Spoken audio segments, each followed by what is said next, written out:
راجہ مظفر حسن منصور 26 نومبر 1941 کو سرگودا میں مشہور شاعر جوہر نظامی کے ہاں پیدا ہوئے۔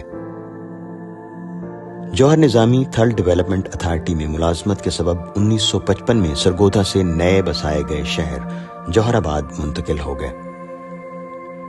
مظفر حسن منصور ایف اے پاس کرنے کے بعد 1963 میں اے جی پی آر آفس جوہر آباد کے ملازم ہو گئے۔ اسی دوران بی اے اور ایم اے کرنے کے بعد 1976 میں لیکچرر منتخب ہوئے، پھر 2002 میں گورنمنٹ کالج جوہر آباد سے ریٹائرمنٹ حاصل کی۔ مظفر حسن منصور کو شاعری کی تحریک 1955 سے ہوئی۔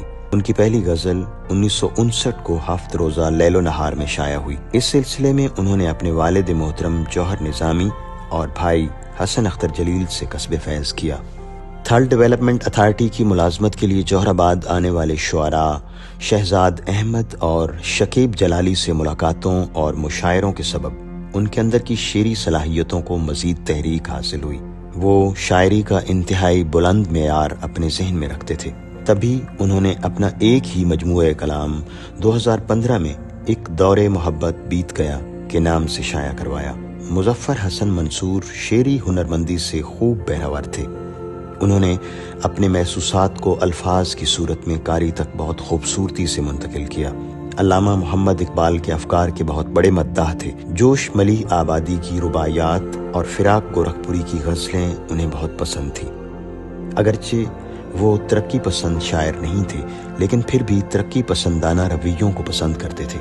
فیض احمد فیض، احمد ندیم قاسمی، مجید امجد، ساحر لدھیانوی، ناصر کاظمی، منیر نیازی، شکیب جلالی، شہزاد احمد، احمد فراز، پروین شاکر، امجد اسلام امجد، حبیب جالب اور عبدالحمید عدم ان کے پسندیدہ شعراء تھے۔ وطن سے محبت اور قومی زبان سے محبت ان کی طبیعت میں شامل تھی۔ 2 ستمبر 2024 کو آپ اپنے خالق حقیقی سے جا ملے، اور یوں خانوادہ جوہر نظامی اور دبستان خوشاب کی یہ توانا آواز ہمیشہ کے لیے خاموش ہو گئی، لیکن ان کے افکار تا دیر ان کے مداحوں کے ذہن و دل میں موجود رہیں گے۔ انسانیت کو بلند مقام دینا یہ ان کی زندگی کا پسند تھا، اور میں سمجھتا ہوں کہ جب ان کا جنازہ ہوا تو زندگی کے ہر طبقے نے جس طرح سے شرکت کی، اس سے پتہ چلتا ہے کہ وہ بحیثیت شخصیت کے بھی ایک بہت بڑے مقام پر فائز تھے۔ ان کی کتاب جب آئی تو آپ دیکھیں کہ بڑے بڑے نام پر لوگوں نے ان پر اپنی رائے کا اظہار کیا، اور وہ بہت اچھی غزل کہتے تھے۔ اردو غزل کے اساتذہ میں ان کا شمار ہوتا ہے۔ اور پھر ان کی شاعری کا جو آغاز تھا وہ ایک ایسے دور میں ہوا جب جہاں بہت بڑے بڑے لوگ تھے، جن میں شکیب جلالی، فرحات زیدی، اختر امام صدیقی بھی تشریف لاتے تھے یہاں پہ، اور جوہر نظامی جو کہ ان کے والد محترم تھے، ان سے ایک بہت وسیع حلقہ احباب تھا، جس میں وہ شہزاد احمد بھی جہاں رہے، حسن اختر جلیل جو ان کے بڑے بھائی، ان کے ساتھ بھی ان کی بہت زیادہ دوستی بھی تھی اور محبت بھی تھی۔ تو ان کو شروع سے ہی بزم جوہر کے حوالے سے ان بڑی بڑی شخصیات کے ساتھ بیٹھنے کا اور ان کے ساتھ اردو مجالس میں شریک ہونے کا موقع ملا۔ جوہر جو ہمارا گورنمنٹ کالج جوہر آباد کا میگزین ہے، اس کے حوالے سے انہوں نے بہت کام کیا، اور یہ تمام جو حوالے ہیں یہ بہت مختصر ہیں۔ مظفر حسن منصور کی جو شخصیت ہے اس پہ تو ایک ایسا وسیع کام ہونا چاہیے، تحقیق کا کام ہونا چاہیے، اور ہر حوالے سے ہونا چاہیے۔ راجہ مظفر حسن منصور کی داستان حیات جہد مسلسل کی ایک سرگزشت ہے۔ وہ سیلف میڈ انسان تھے۔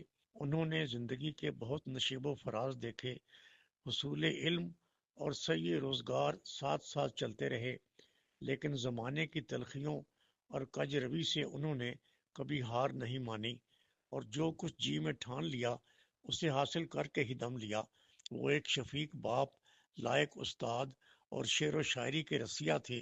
میں نے راجہ مظفر حسن منصور صاحب کو مختلف حوالوں سے دیکھا ہے۔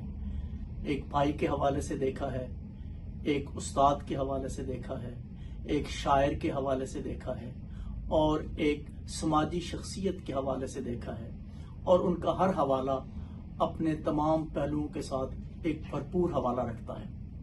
لیکن جب وہ گورنمنٹ کالج جوہر آباد میں ان کی تعیناتی ہوئی، تبادلہ ہوا، تو در حقیقت میں نے ان کو پہلی مرتبہ وہاں پہ دیکھا.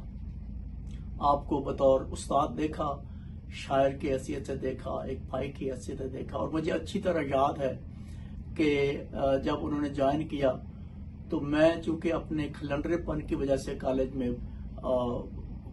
جو تھا وہ اپنی پڑھائی پر زیادہ توجہ نہیں دیتا تھا، تو مجھے انہوں نے پہلی بات یہ کہی کہ پتر ہوں میں آ گیا ہاں تے ہوں اپنی توجہ پڑھائی ال کر.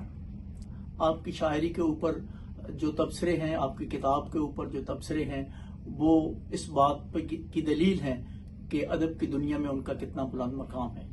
لیکن کالج میں بطور استاد کے میں یہ بات کہنا چاہوں گا کہ ان کو ہمیشہ انتہائی عزت کی نگاہ سے طالب علموں میں دیکھا گیا، اپنے کولیگز میں انتہائی احترام کے ساتھ ان کا ذکر کیا گیا.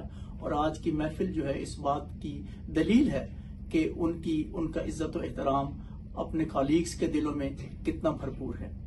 میں ان کے لیے دعاگو ہوں کہ اللہ انہیں غریق رحمت کرے، ان کے درجات متعالی فرمائے اور ان کے بچوں کو اور زندگی میں اور بلند مقامات جو ہے وہ عطا فرمائے.